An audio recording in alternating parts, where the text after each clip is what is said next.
Hey guys, today we're going to make some deer meatloaf. I know everybody thinks of meatloaf as that big wad of meat with ketchup on top of it in the oven. This is nothing like that. Real simple to make, real easy. We're going to make it out of venison, Italian breadcrumbs, garlic powder, onion powder, a couple eggs, some mozzarella cheese, and some ham. I'll show you how fast I do this. It's real simple and easy, and it'll just impress people. They'll want to come back for seconds and thirds. Okay, we're going to start out by cracking 2 eggs. Put in here with 3 to 5 pounds of venison burger. And I don't measure anything, but you're going to want to use Italian breadcrumbs. Doesn't matter if it is name brand or not. But I pour breadcrumbs in here. I will add garlic powder and onion powder. And then I will keep adding breadcrumbs until I mix this all together, and it will stay together. I can pick it up like one big ball. So let me get this mixed up, and then I'll show you where I do from there. So just keep folding the breadcrumbs into the meat until it gets to where you can basically pick that up and it stays together. You've got enough breadcrumbs in it. Now we can go on to the next step. Okay, so now that we got that mixed up, we're just going to dump it out on top of wax paper. And then we're going to flatten this thing out to about a 1/2 inch, or maybe a little bit more than that, 1/2 inch to 3/4 of an inch thick. And we're just going to keep mashing out until kind of like a shape of rectangle, because we're going to roll this up.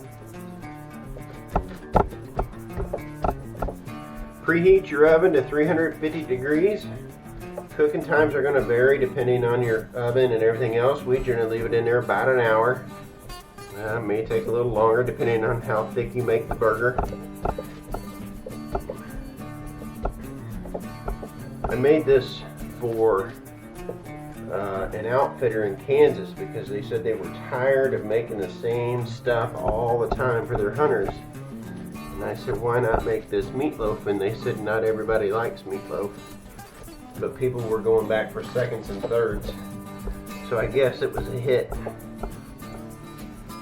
Now I'm gonna leave, well, I'll show you as I do it. So I got my mozzarella cheese, if I can open it.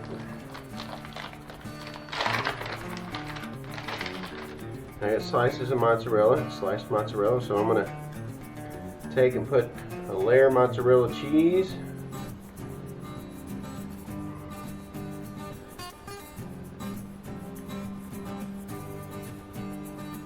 I'm gonna try and leave about an inch or so of the hamburger left out there, because I'm gonna roll this up and seal it, and I want it to be able to seal shut, because I don't want all this cheese and goodness coming out of it while it's cooking.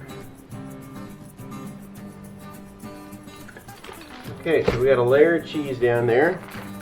And now we're gonna get some sliced ham.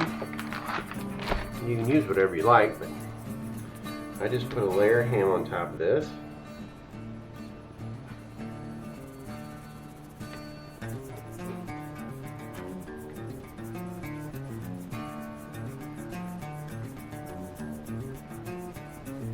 And you can use ham out of the deli, you can use chopped ham, just use whatever you like.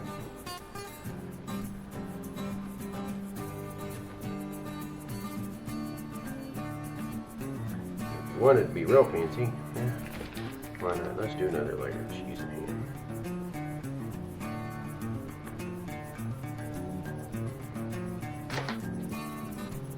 You only get the chance to clog your arteries once, I guess.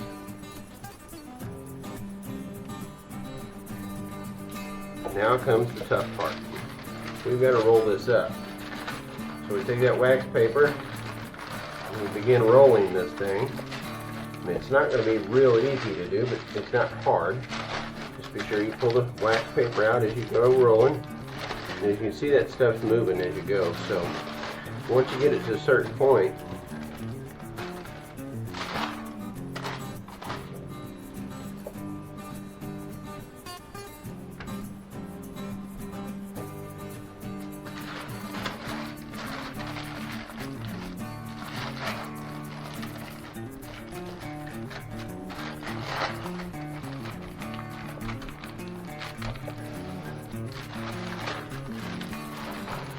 So now we've got this a nice little roll.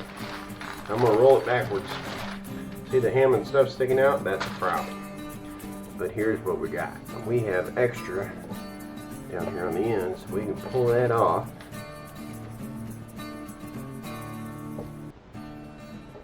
Trying to seal this up.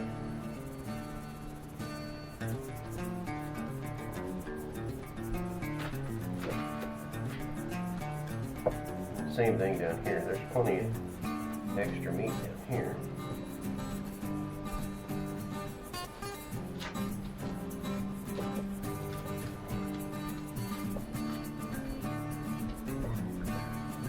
So seal the ends. And take this and kind of pat it out. Trying to seal this all, get all that goodness in there. We don't want to leak any of it out.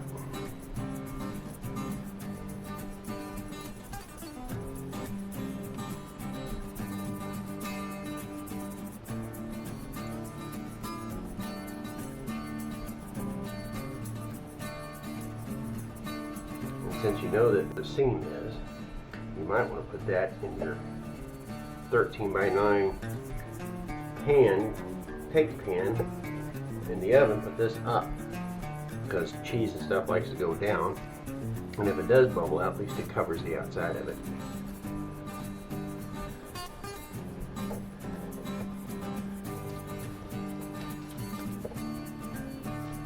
Try and seal it all up as best you can.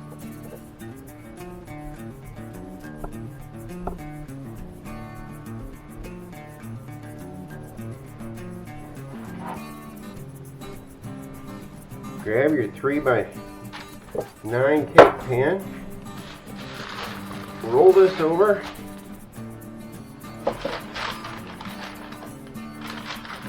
then on some parchment paper, try to make it a little easier to clean up after we're done.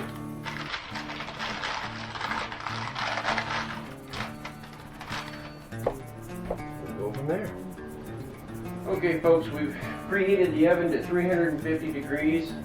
You got the meatloaf rolled and stuffed and got it all sealed up. Now you need a little cooking oil. I'm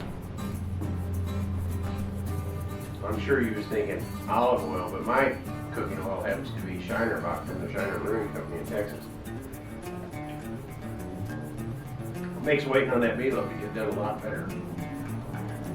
So grab your meatloaf, open your oven, put it on the middle rack. Set your timer.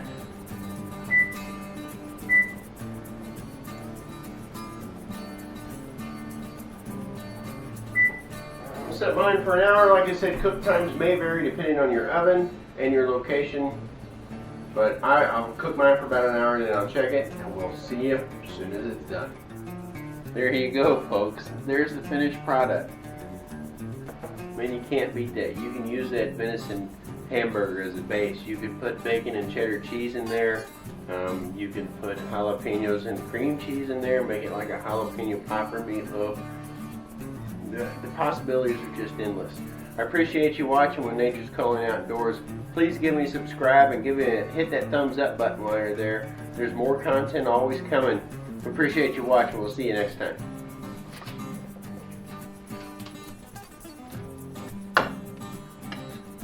Look at that.